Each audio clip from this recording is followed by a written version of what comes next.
अशाच पद्धतीने या येणाऱ्या काळात या विकास कामांना आपल्याला गती देण्यासाठी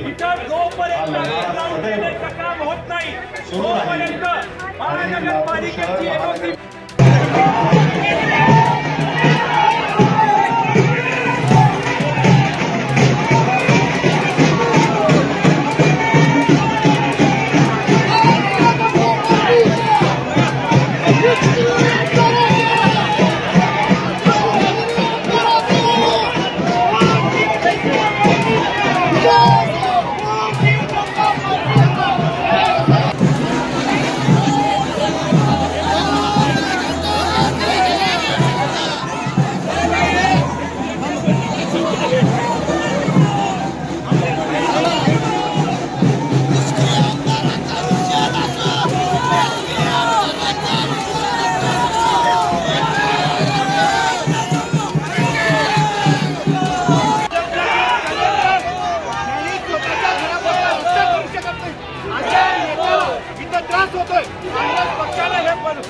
हा जो प्रस्ताव आहे आपल्या राष्ट्रीय भारतीय काँग्रेस पक्षाकडून अमित भैयांनी मंजूर केलेला रस्ता आहे आणि ह्या रस्त्याचं रीतसर उद्घाटन होत असताना उगा आपल्या पोटाला कीळ लागली म्हणून इथे या भाजपच्या कार्यकर्त्यांनी या ठिकाणी उगाच रोड शो करण्याचं काम या ठिकाणी कामाचं श्रेय घेण्याचं काम या भाजपच्या कार्यकर्त्यांनी केलंय. हे काँग्रेस पक्षाने काम मंजूर केलंय.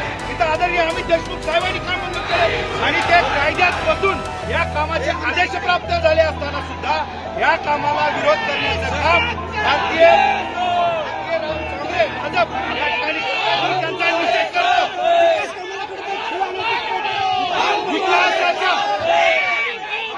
विकासाच्या कामाला लातूर शहरामध्ये भाजप खीळ घालत आहे. ही लातूरच्या संस्कृतीला शोभणारी गोष्ट बाईचा भाजप करत आहे आणि म्हणून या ठिकाणी भाजपचा आम्ही निषेध करतो. नागरिक म्हणून निषेध करतो.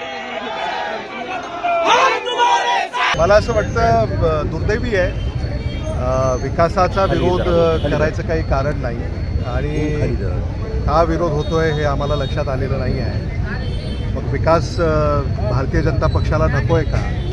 सामान्य माणसासाठी ज्या योजना राबवल्या जात आहेत या संदर्भामध्ये विरोध जर होत असेल मला असं वाटतं की त्यांनीच आत्मपरीक्षण करण्याची वेळ आहे. सत्ता पक्षाचे कार्यकर्ते जर विरोध करत असतील तर मग विरोधातले सत्तेत आहेत असंच म्हणावं लागेल.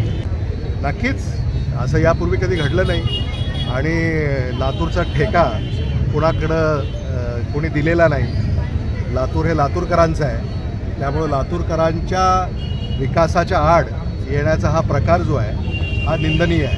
आम्ही आमची भूमिका घेऊन लोकांसमोर जाणार आहोत आणि काँग्रेसनं नेहमीच सामान्य माणसाच्या अडचणीत धावून जाण्याचं काम केलेलं आहे आणि खरं म्हणजे लातूरमध्ये ज्या मूलभूत गरजा आहेत लातूरकरांच्या याला न्याय देण्याचं काम काँग्रेसनंच केलेलं आहे. म्हणून मला असं वाटतं की याच्यामध्ये लोकांच्या कडे गेल्यानंतर लोक आमच्या पाठीशी उभे राहतील याबद्दल माझ्या मनामध्ये कुठलीही शंका नाही. काँग्रेस पक्षाचा आवाज दाबण्याची कोणाची हिंमत आणि असा कोणी आव आणणार असेल तर ते अंधनमनात वावरतायत. यापेक्षा अधिक अशी परिस्थिती आहे असं मला वाटत.